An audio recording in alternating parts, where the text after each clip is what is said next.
ዓለም ከማለፉ በፊት ምድር ላይ የሚሆኑ ጨለማዎች እንዳሉ ነው ቅዱስ መጽሐፍ የሚጽፈው። ሁለት አይነት ጨለማዎች ከዚህ በኋላ ምድር ትጠብቃለች ማለት ነው። ታላቁ ተመራማሪ ኒኮላ ቴስላ 3ን 6ና 9ን ምስጢር ካወቅ ይላል የዩኒቨርስ ቁልፍ ይኖርሃል ይላል፣ መክፈት ትችላለህ። የሌላም ቤተ እምነት ሰው ቢሆን ማንበብ ይገባዋል። ይሄ ጨለማ ከባድ ጨለማ ነው ማለት። በቤት ውስጥ ይገባሉ ይላል፣ በመስኮት ውስጥ ይገባሉ። አይ ቲንክ ዩኤፎ አይነት ይሁኑ፣ ሊያንስ ይሁኑ፣ ሰበዳት ይሁኑ፣ ካለ ፍጡራን ይሁኑ አይታወቅም።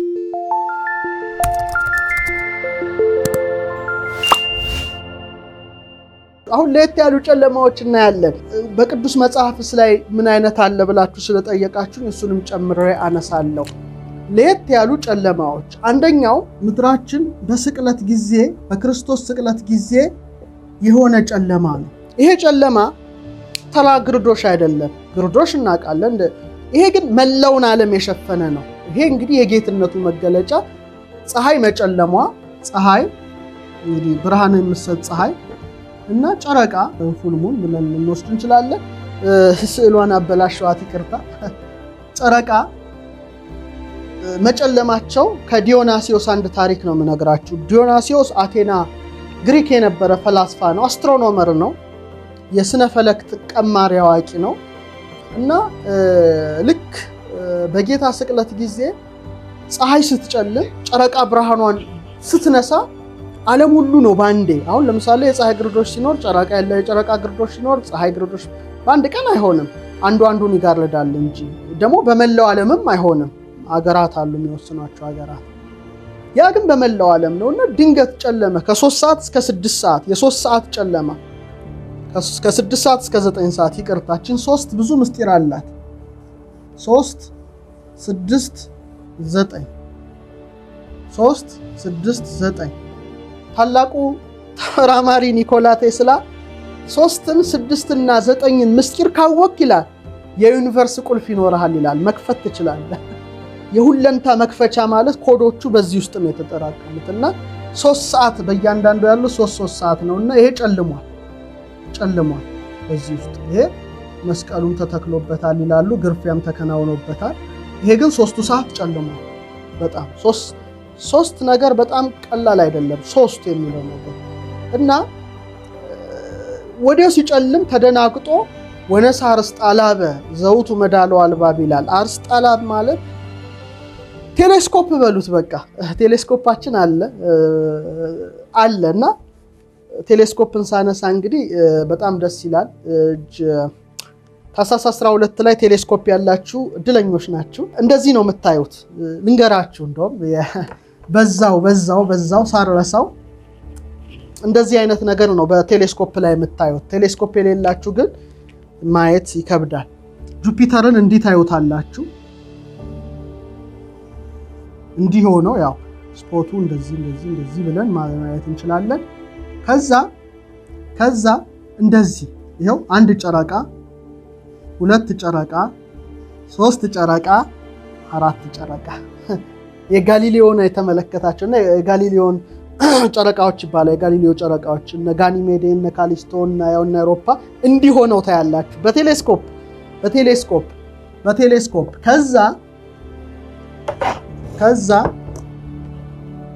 ከዛ ልክ እዚህ ጋር እንደዚህ ሆኖ ከዛ እዚህ ጋር ልክ እዚሁ ጋር ማለት ነው ሳተርን እንደዚህ እንበላት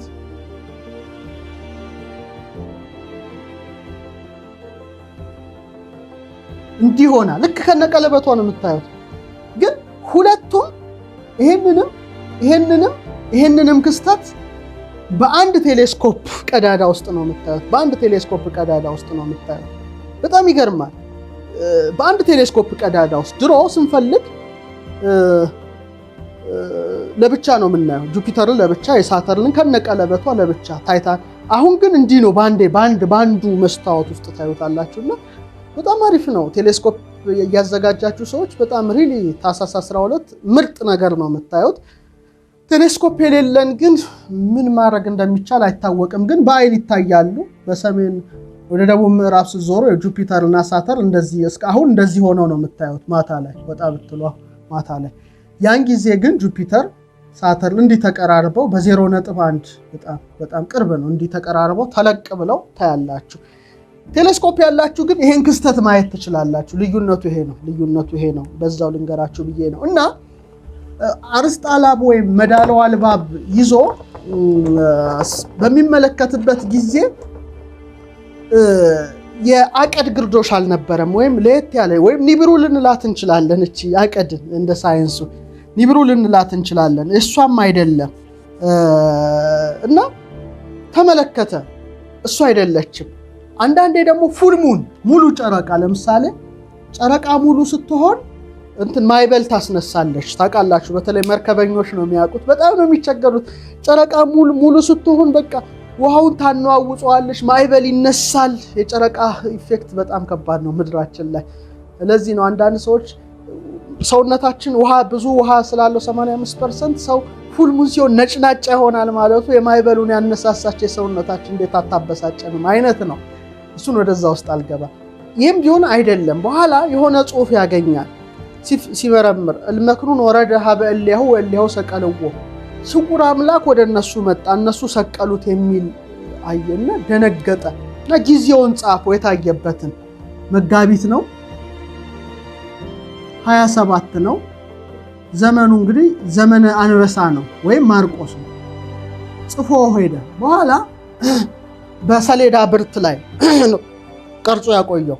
በኋላ ከ14 ዓመት በኋላ ቅዱስ ጳውሎስ ወደ ግሪክ ሄደ። በጣም የፍልስፍና ሀገር ናት በጊዜዋ ግሪክ። እና ማስተማር ጀመረ። እና ለዲዮናሲዎስ ነገሩት። አንተ ስለምትለው ነገር እኮ የሚያስተምር መጥቷል አሉት። አምጡት አለ። መጣ። በኋላ መቼ ነው ጨለማው የተከሰተው አለው። መጋቢት አለው ጳውሎስ። ዕለቱ 27 ዘመኑ ዘመነ ማርቆስ በቃ በትክክል እንደገጠመ አይቶ እዛው ተምሮ ተጠምቆ ኋላ የአቴና ኤጲስቆጶስ እንደሆነ ይነገራል። ይሄ እንግዲህ ትልቁ ጨለማ በቃ ምድራችን ያስተናገደችው ነው። ሌላው ይሄ እንግዲህ የጌትነቱ መገለጫ ነው ክርስቶስ። ሌላው ጨለማ ግብጽ ላይ የመጣ ጨለማ ነው። ዘጸአት 10 ላይ ይሄ ትንሽ ለየት ያለ ነው። 10 ላይ ይመስለኛል 10:21 አካባቢ ላይ ከወረደባቸው 10 መቅሰፍት መካከል ጨለማ ነው እና እግዚአብሔር ሙሴን ምን ይለዋል? እጅህን ወደ ሰማይ ዘርጋ ይለዋል። እና በግብጽ ሀገር ላይ የሚዳሰስ ጽኑ ጨለማ ይሁን ይላል። በጣም ጽኑ ጨለማ ይሁን፣ የሚዳሰስ እንግዲህ ጨለማ ረቂቅ ነው፣ ማይዳሰስ ነው። እና 3 ቀን ጨለማ ይሁን አለ እና 3 ቀን ሙሉ ጨለመች። 3 ቀናት እግዚአብሔር ያሳያችሁ። ጨለማው ትንሽ ያስፈራል። የሚዳሰስ ጨለማ አይተናናቅም። ያ ግን የሚዳሰስ ጨለማ ነው።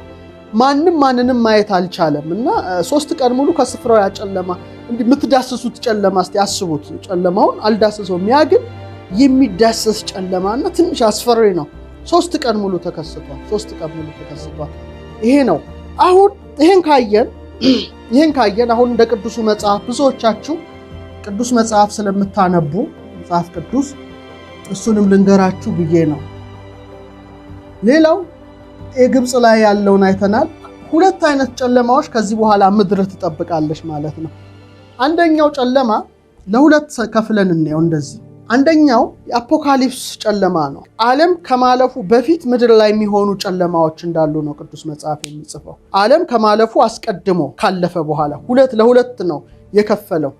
እንግዲህ ዓለም ከማለፉ በፊት ምድራችን ትንሽ ለየት ያለ ጨለማ እንደሚመጣባት እግዚአብሔር የገለጸላቸው ነቢያት ይናገሩ ነበረ። ለምሳሌ ኢሳይያስ ቤታችሁ እንድታነቡ ትፈልጋለሁ፣ ቁጭ ስትሉ በደንብ እንድትመረምሩት። የሌላም ቤተ እምነት ሰው ቢሆን ማንበብ ይገባዋል።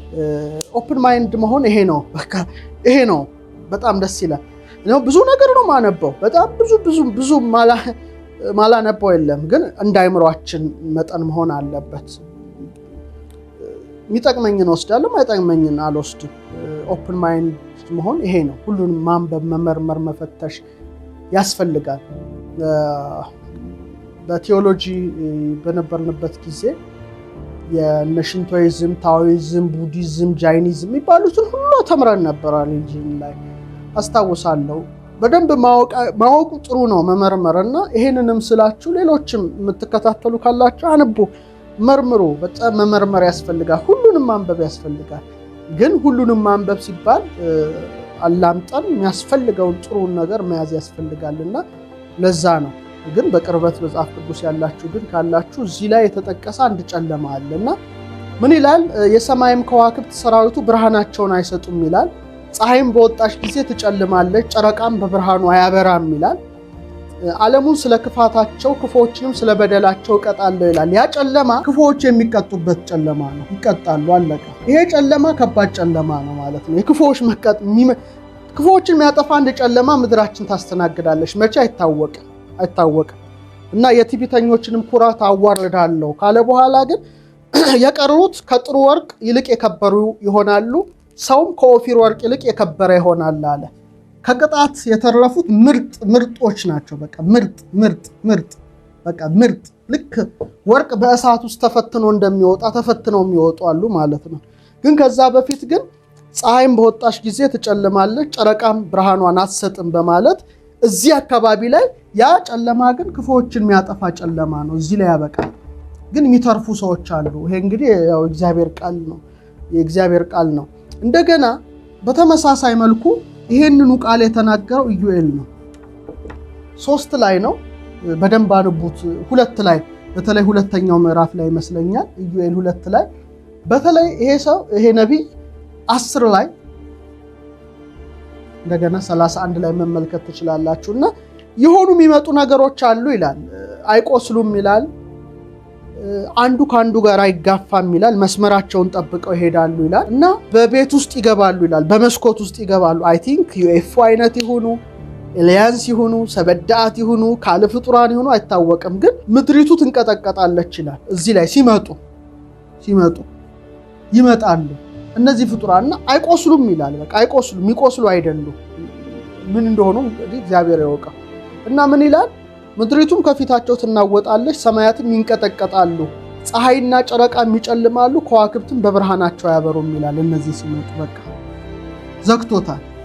ፀሐይም ጨረቃም ከዋክብትም አያበሩም፣ ዘጋ። ምድሪቱ ከፊታቸው ትንቀጠቀጣለች። እነዚህ እንግዲህ በነቢያት የተነገሩ ናቸው። ይሄ እንግዲህ በብሉይ ኪዳን ዘመን ተገልጾላቸው ተናግረዋል። ይሄ እንግዲህ ዓለም ከማለፍ ወይም ከምጽአት በፊት የሚሆን ጨለማ የአፖካሊፕስ ጨለማ ይባላል። ዱምስዴ የሚሉት ነው እነዚህ ተመራማሪዎቹ። ራእይም ላይ አለ። ይሄ አፖካሊፕስ አንቡት።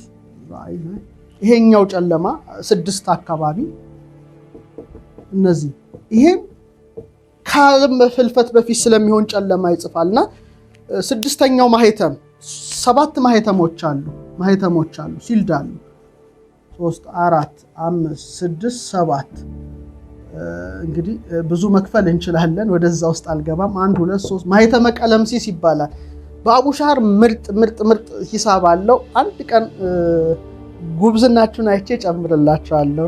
ሼር የምታደርጉ ከሆነ ሰብስክራይብ የምታደርጉ ከሆነ የምትመራመሩ ከሆነ ማህተሙ እንዴት እንደሚከፈት እነዚህ ማህተሞች ብዙ ምስጢር አለው። ወደዛ አልገባም። ግን 6ኛው ማህተም በፈታ ጊዜ አየሁ ይላል። ታላቅ የምድር መናወጥ ሆነ ይላል። ትልቅ እርዝኪዊክ አለ ማለት ነው፣ ምድርትን የሚጠብቅ። ፀሐይም እንደ ማቅ ጠጉር ጥቁር ሆነ፣ ጨረቃም በመላው ደም ሆነ ይላል እና እንደ ማቅ ጠጉርና ከዋክብትም ኮሜቶች ማለት ነው እንደ ቃሪያ ፍሬ የሚረግፉበት አለ ይላል እና ይሄኛው 6ኛው ሲከፈት 1 2 3 4 5 6 ይሄ ሲፈታ ነው። ሲፈታ ፀሐይም ጨረቃም ከዋክብትም እነዚህ ሁሉ ብርሃናቸው የሚቋረጥበት ቀን አለ ማለት ነው።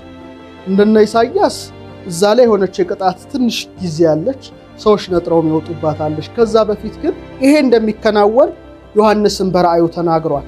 በጣም የሚገርመው መልኩ ደግሞ የተናገረው ዕዝራ ሱቱኤል ነው፣ በግልጽ ነው።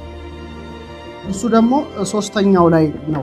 ቤታችሁ ሪፈር እንድታረጉ ነው ይሄን ነገር ምነግራችሁ። 1 እስከ 12 አንቡ። እሱ ላይ ደግሞ ምን ይላል? እድሜ ከሰጠ ይላል፣ ህይወትን ከሰጠ ከ3 ወራት በኋላ ነው ምድር የምትታወቀው ይላል። እሱንም ተወው። ፀሐይም ድንገት በሌሊት ያበራል፣ ጨረቃም ድንገት በቀን ያበራል ይላል። ይሄ ደግሞ አይተነው የማናውቀው የተፈጥሮ ክስተት ነው። እንዴት ሊሆን ይችላል? ግን የምናውቀው ነገር የለም። ግን ምድሪቱ እነዚህን ታስተናግዳለች። በመጨረሻ ግን አጠቃላይ ዓለም ሲያልፍ እነዚህም ያልፋሉ። አሁን እንግዲህ እስካሁን ያየነው ይሄኛው አይ ቲንክ ከዓለም ከማለፉ በፊት ያለ አንድ ክስተት አለ ማለት ነው። በቃ አለ ይሄኛው ዓለም ከመምጣቱ በፊት ወይም እቺ ዓለም ከማለፏ በፊት በዚህ ውስጥ ትራንዚሽን ኢራ ላይ አለሽ ማለት ነው። ይሄ ክስተት መቼ አናቅምና ይሄንን እንድትመራመር ይገባል ማለት ነው። መመራመር ይገባል። የመጨረሻው ግን ያው ባለቤቱ ሲመጣ የሚሆን እንትን ነው። 24 አካባቢ ላይ ብታነቡት በተለይ 29 ላይ በቃ እዛ ላይ በደንብ አለላችሁ። ምንድነው ፀሐይ ይጨልማል፣ ጨረቃ ማለት ያልፋሉ ማለት ነው። በቃ እስካሁን ይመግቡ ነበር፣ ከዛ በኋላ ያከትማል። የፀሐይ ጉዳይ፣ የጨረቃ ጉዳይ፣ የከዋክብት ጉዳይ አዲሱ ዓለም ከተተካ በኋላ ወይም መንግስተ ሰማያት እነዚህ ፀሐይ ጨረቃ አያስፈልጉም፣ ያከትማሉ። እስከዛ ድረስ ነው ጉዳያቸው። ከዛ በፊት ግን ይሄ ስድስተኛው ማህተም ሲፈታ ግን የሚመጣ አንድ ጨለማ እንዳለ ይጽፋሉ። ይሄ እንግዲህ መቼ ነው ጊዜው መፈተሽ ያስፈልጋል። ዝም ብሎ ዛሬ ነው ነገ ነው ብሎ ሰውን ማስደንገጥ አይገባም። ከዛ በተረፈ ግን እነዚህን ነገሮች እንድትመረምሩ ሐሳብ አስተያየቴን እሰጣለሁ። ደስ የሚል ቆይታ ነበረን። ስለ አብሮነታችሁ በጣም አመሰግናችኋለሁ። ከልቤ መወዳችኋለሁ። መርምሩ፣ አጥኑ፣ ሐሳብ አስተያየታችሁ ጊዜ አካፍሉ። እኛም ባለን ጊዜ ያለንን እናካፍላለን። ብቻ እናንተ እንድትበረቱ ፈልጋለሁ። ሰብስክራይብ በማድረግ ላይክ በማድረግ ኮመንት በመስጠት በቴሌግራም ቻናላችሁ ላይ ኮፒ አድርጋችሁ እዛ ላይ ፔስት በማድረግ በደንብ ሰዎች በእውቀት እንዲኖሩ ማድረግ ይገባናል። በሌላ ዝግጅት እስክንገናኝ ድረስ የዛሬው ቆይታ ይሄን ይመስል ነበረ። በጣም እወዳችኋለሁ፣ አመሰግናችኋለሁ። እስከምንገናኝ ድረስ መልካም ጊዜ